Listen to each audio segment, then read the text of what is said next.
Good morning. Welcome to Morelia. This morning, I want to share with you why it is that this 55-year-old grandmother made the decision to chunk pretty much everything I own into a storage unit. I packed up myself, my two dogs, crammed what I could into my little compact SUV, and headed to Mexico. So, hi, my name is Dominique. And yes, 4 months ago, I arrived in Mexico. But about 2 weeks ago, I realized I really should be sharing this journey. My life is kind of on a new track right now, and the knowledge and the experience that I've gained could be helpful to somebody else. And for me, it's almost like paying it forward. And when I say that, I mean that when I made the decision to come here, it was very short notice. And I needed to gather a lot of information and a lot of information quickly. And so, like a lot of people, I turned to YouTube as being my major resource.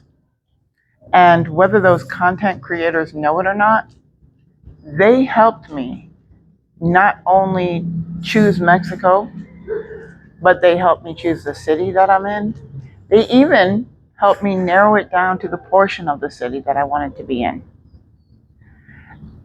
And I started thinking about it one day when I was sort of retelling this information to someone else, that there may be somebody else out there thinking about doing the same thing, maybe now or maybe in the future, or maybe they're as desperate as I was and they need information and they need it now. So that's sort of how this channel's been born. And how did I end up here? Okay, so this actually started back in 2018 when I left my office job. I had been there for 10 years and decided I no longer enjoyed being there. There was a lot. And so I left. And I knew I could take a couple months and try to find another job, something that I loved going to again. Maybe something that I didn't feel nauseous going to every morning. I mean, I wasn't that picky, but I was already working a part-time job in the evening and on the weekends. And at the beginning of 2018, I had started working Uber Eats and DoorDash as a way to help me help pay for my daughter's upcoming wedding. And so I thought, you know what, for 2 months, I could probably increase my hours at my other job. I could do Uber Eats and DoorDash much more. And I can make it for a couple months while I took the time to find something that I would love, find something I would enjoy, find something I didn't dread. And so that's what I did. And what I didn't realize was that the gig work was that something. I fell in love with it for all the reasons that everybody talks about. That freedom that you get, that sense of being able to make your own work schedule, of selecting when you want to go on vacation versus whether or not you can get it approved, of making doctor's appointments that are appealing to you, rather than, oh, I better make it in the morning so I can come in and work the rest of the day and work late if I need to. And then there's, honestly, just spending more time with your family. I really, really enjoy spending my time with my family. I'm sorry. To say that we're close is kind of a bit of an understatement. And, I have a son and a daughter, and currently I have two grandsons. And so this became really important to me, and I continued doing it. In 2022, the home that I had been renting for 6 years was sold. And the new owners had informed me the price was going from $600 a month to $1,400. And I had a couple months to decide if I was going to stay or leave. And I was talking about it with my daughter, and we decided that it would be convenient for the both of us if I went ahead and moved in. It not only would save us money, contribute to our finances. I was now a grandmother of 2, and she was now a single mom. The wedding didn't happen, but the grandbabies did, and I'm absolutely grateful for that. So we made the decision that I would move in. And we knew it was just going to be for a couple years.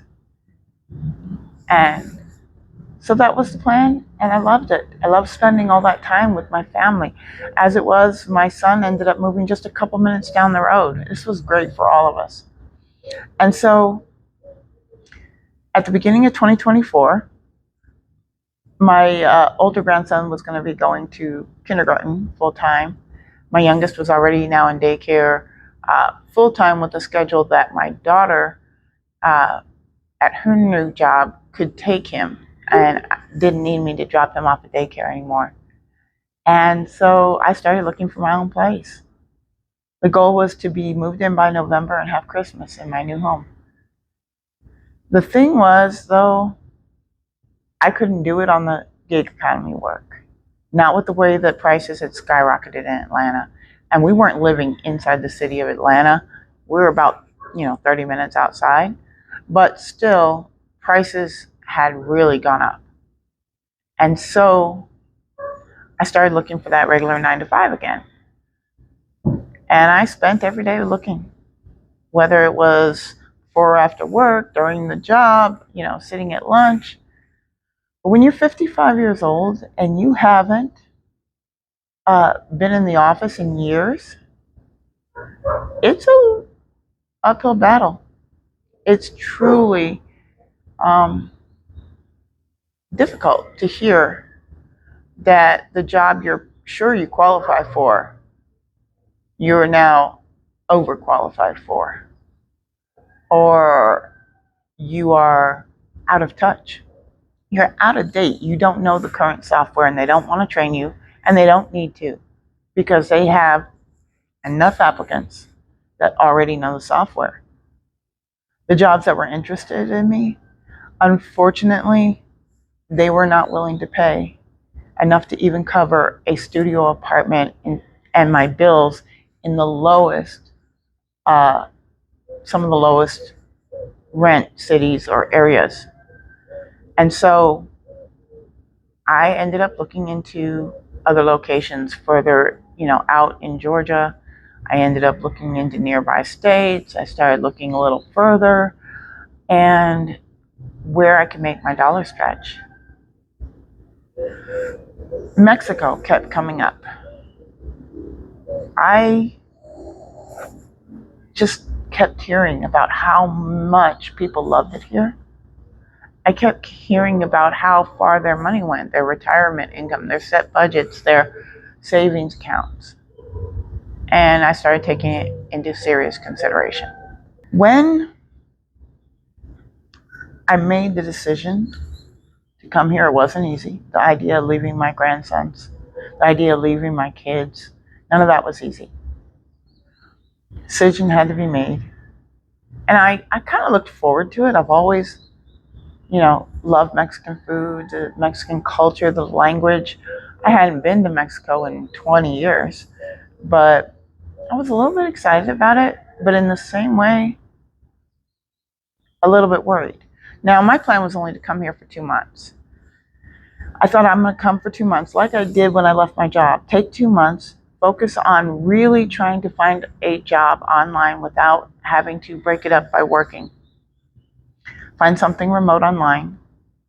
And I also have a TEFL certificate, which allows me to teach English online, or tutor English online, however you want to call it. And so I set up some profiles for that. And made the decision. In November, we got in the car and started heading to Mexico. I knew it needed to be a budget-friendly trip. I had rented an Airbnb that was a little bit more than I wanted to spend, but it was such short notice that it was one of the few that were available. But it looked great. It was exactly in the location that I wanted to be in. And so I took it. I figured, you know what, even if I just stay 2 months and, if, you know, a couple, I'm going to be cutting my expenses everywhere else, basically. So we got in the car and we started driving. And I knew that hotels were not going to be in the budget. So sleeping in my car, it didn't bother me. It's something that I've done many times before on road trips. I don't mind pulling off into a rest area and grabbing a few hours. I don't mind, you know, stopping and grabbing something to eat and sleeping for an hour or two in their parking lot or in a store parking lot. I'm fine with that. So I was prepared for that. I wasn't exactly sure how I was going to get a shower. So I know that Planet Fitness is really popular with van lifers, and I've been a member for years. Earlier in the year, when I started cutting expenses in preparation for moving, that was one of the things that had to go. I needed to cut my expenses. I wasn't really making the time to go to the gym, so I ended up canceling that membership. So I also knew that Planet Fitness will give you a 1-day pass online. So I thought, you know what? I can do this still. I'm going to work slowly, and I'm not doing the drive straight through. I want to work every day, take it slow, spend a week to get there, and really try to make a little bit of extra money and keep the budget small. But I thought I could do the baby wipe method. And if you don't know what that is, when van lifers, road trippers, whatever, when they're in between their usual shower places, they will use a baby wipe for a couple days or whatever until they can get to their next shower. And so that's what I decided. I went ahead and started driving, and I worked all day, but it rained all day. I was soaking wet. The dogs were soaking wet. And the idea of sleeping in my car that way, I just felt gross. And I couldn't do it. So I decided I was going to use my Planet Fitness that night. I figured, whatever, I'll do the baby wipe method, a couple more days I'll do the baby wipe method, and then I'll grab a shower at one of the truck stops or something and pay for one of those $10 or $15 showers. To me, at that point, as gross as I felt, it was worth it. So I signed up, got my day pass. I waited till late evening so that the car would be cool. I do have some window covers that I made, and I have bug screens that go over my windows. And so I was able to leave the windows down a little bit. I parked directly in front of the door, like the parking spot closest to the door and the light, because not only were my babies in there, but I have a soft top, like bag style rooftop carrier that was crammed with as much as I could cram into it. And so ran in, got my free shower, felt great, went as fast as I could, ran back out. I knew people knew what I was doing. I didn't care. I just needed that shower, and I needed to get back out to the car. So the next day, we drove for a while more, got to another state, delivered some more, on and off rain, on and off heat, very sticky. And I was considering the truck stop shower already. Yeah, here I am. I'm going to do baby wipes, in between my one or two showers on the way to, Mexico. Yeah, I felt gross again. Well, I decided, as I was thinking about it, I'm like, All they asked me for was my email address and my name, the location that I wanted to go to. So why couldn't I just change my email address? I'm one of those weirdos that have multiple email addresses. So I did. I went ahead and jumped on, and I didn't expect it to work, but it did. And I had another hot shower, and it felt great. And I thought, you know what? This is my plan now. So for the next several days, we worked. We slept in Cracker Barrel parking lots, which, by the way, sometimes I hear people say those are not their favorite places. I don't know why. Every Cracker Barrel I stopped in had a designated area for us. It had quiet, reserved area with just enough lighting to feel safe, but not so much that it was glaring. And so, yeah, I had no problem. I love eating Cracker Barrel food anyway. So I had no problem giving back to them for their courtesy.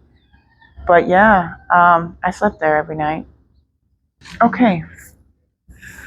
So we made it to the border, and there were hours worth of delays that were on me. I'm going to take the blame for that. And I'll tell you guys more about that in the next video, but I'm definitely going to say this was all on me. And so, even with the hours worth of delays, we made it to the first Airbnb. It was a lovely little studio apartment and a quiet little neighborhood. And the next morning, I got my hot shower. The next morning, we drove on. And the plan was to make it to the Airbnb that night. But it took longer than I planned. And I wasn't comfortable driving at night here. I had already done it for a little while the evening before because of the delays. And I had watched multiple videos before getting here. So I was prepared for the way that they drive. It's different. And it takes a bit of getting used to. It feels dangerous to me, but that's just because I'm used to my way. To me, they must be highly skilled to drive the way that they do. But it got late and it got dark, and I tried driving for about an hour or two. And even though those toll roads are great, they're not always well lit. And so I ended up pulling off. And it was a quite populated area, a city. I'm not sure the name. I may try to find that. But the first thing I did was stop at a McDonald's and grab myself something to eat. And the dogs and I started looking for, I said the dogs and I, the reason being, I hit 5 or 6 hotels that were right there. Some of them major brand names that you know and you would recognize in the States. But they were all either booked. I don't know what was going on, but there were like lines at every desk to check in. So they were all either booked or they wouldn't take the dogs.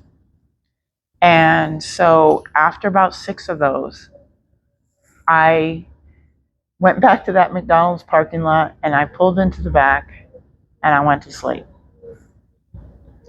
I thought if I can stay an hour, just an hour sleep, and they make me move, no problem. I got to sleep for 4 hours. I wasn't planning on staying in my car in Mexico, not because I was afraid, although, you know, there's a lot of people out there tell you to be afraid. I just didn't know how acceptable it was. I'd seen people staying in their RVs and such over on Baja side and on the beach and things like that, but I hadn't really seen videos on people staying in their car. And so I was a little concerned that I would get bothered, but I didn't. Not at all. The next morning, we drove here and arrived at the Airbnb a day late, several dollars short. Not because I spent the money on the Airbnb, but because of the extra day's food that I hadn't planned. And apparently I learned that I had paid for at least 2 tolls, I think, that I didn't need to pay for.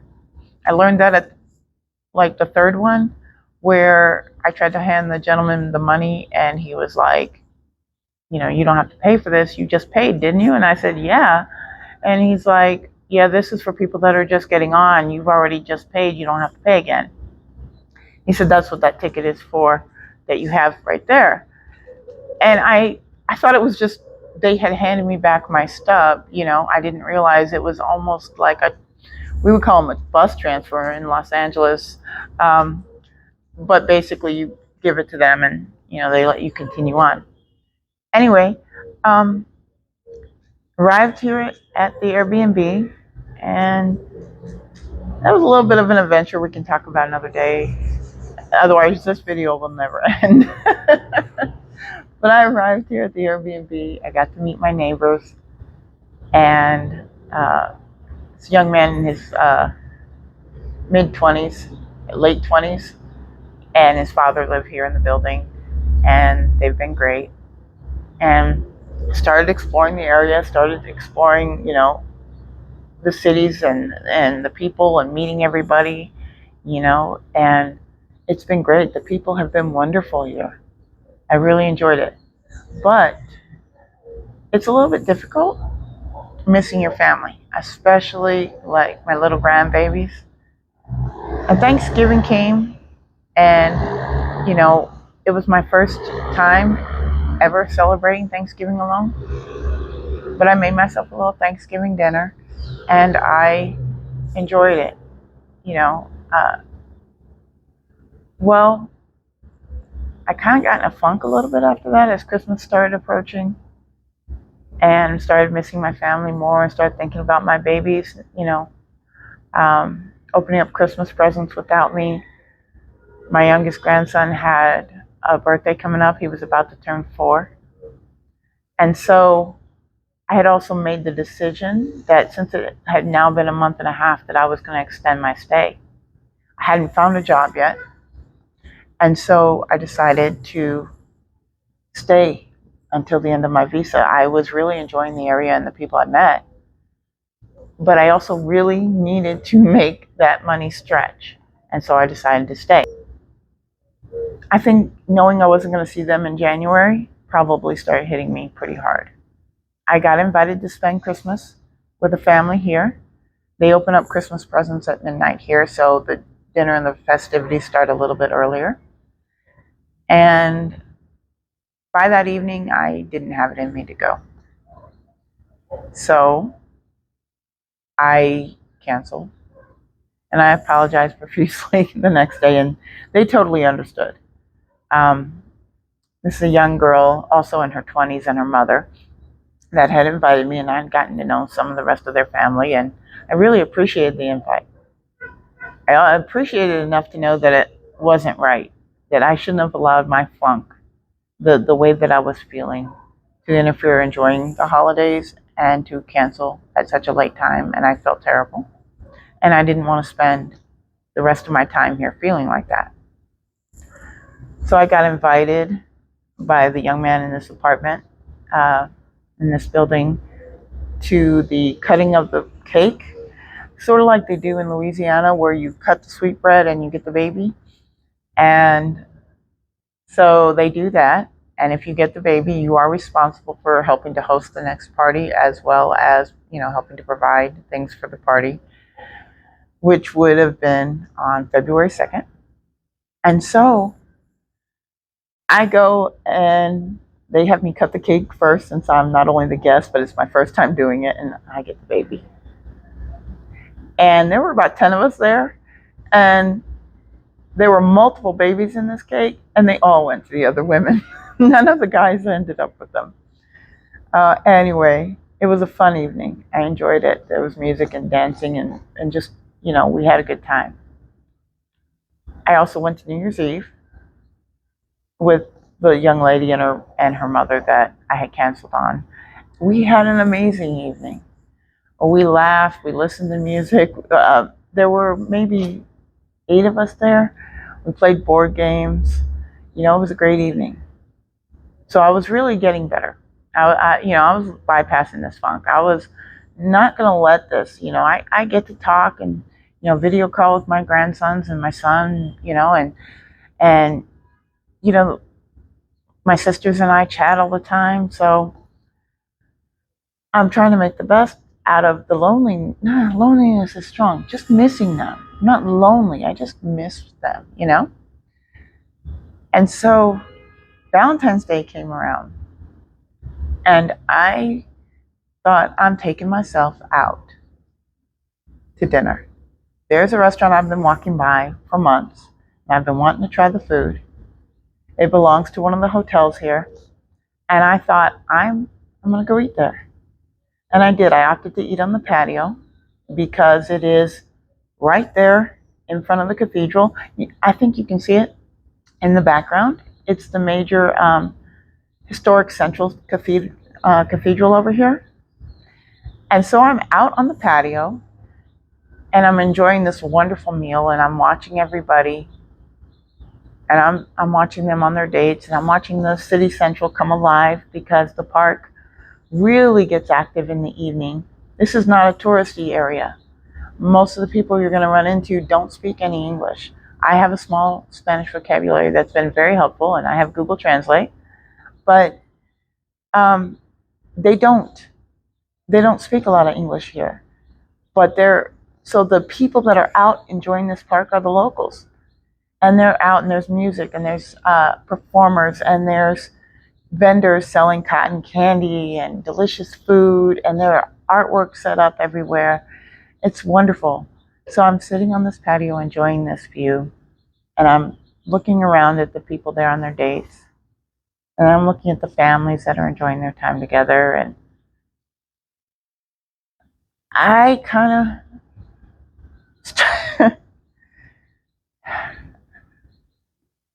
started missing my family again. Not that I wasn't missing them before, but seeing these families, here, some of them you could see or hear they were tourists with their kids, and then the young couples on their dates, and everybody out. And there was a bit of me that just really started missing them again for a moment. And so I kind of was feeling, I don't know, a little bit awkward, and but the meal was delicious and I was enjoying it and trying not to feel that way. All of a sudden I hear my name. My name is being screamed out from somewhere across the patio, and I'm looking around, and I can't figure out where it's coming from at first. And I see everybody else around me looking around. And then I realize, I look across the way, and on the sidewalk is standing the young man from this building and his date and another couple that I've spent time with. And they're all waving and saying hello and wishing me a happy Valentine's Day. And at first I was a little bit embarrassed. I'm not necessarily a public person. So at first I was a little bit embarrassed. And then I just waved back and I yelled back to them, told them how amazing they looked, all dressed out, decked out for Valentine's Day. The women with, looking gorgeous, and wished them a great evening and stuff like that. And they moved on, and I could see the people around me that had realized that it was me. They were smiling, kind of nodding, and I know I'm like, hi. I was a little embarrassed, but you know what? I smiled the rest of the evening. I spent the rest of the evening coming back to that moment, and I think he helped me to remember. And I think that's what it was. He helped me remember that I am here in Morelia without any family, and that I was sitting at a table for one on Valentine's Day, eating my meal by myself. But even though I'm sitting here by myself, I'm not alone here. I'm really not alone here. I have met some wonderful people. Several, more than I've met in years. People that I would want to stay in my life if I could keep them there for the rest of my life. And I'm hoping that through one form of technology or another that I'm able to do that. Um, Also, though, I think I kind of gathered a little bit of a different attitude. I found myself realizing that I not only enjoy the friends and appreciate the friends that I've made here, but I'm looking forward to the new ones that I'm going to make and to the new journeys that I'm going to go on. Look, I don't know where I'm going to be in 2 months or 4 months. I don't know what I'm going to be doing, if I'm back home with my family in Atlanta or if I'm on the road somewhere else. I don't know anymore. But I'm looking forward to find out. And if you enjoyed this video at all, if you got any information out of it, if you are thinking about moving, you have any questions about Morelia, ask me in the comments. Absolutely. If you want to know anything, please ask me.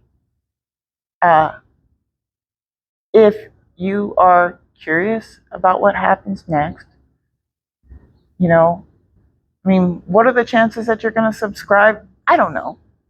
I might have rambled on way too long for you. But